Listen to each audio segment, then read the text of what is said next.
Almost 400 million years ago, some adventurous fish made a huge leap that eventually led to the evolution of humankind. They decided to come up on land. We humans probably would never have evolved the intelligence we have today if not for that move onto land. Why? Because it vastly improved our eyesight. According to neuroscientist Malcolm McIver, the way we think about the world is closely tied to what we can see.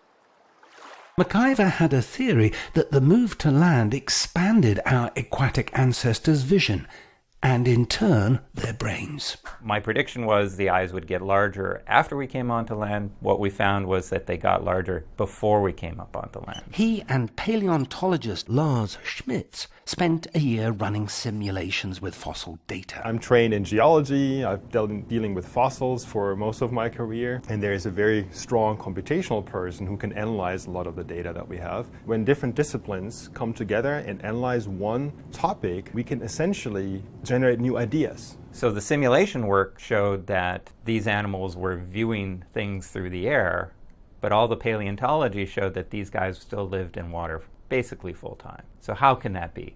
Well, the answer seems to be that they were hunting like crocodiles.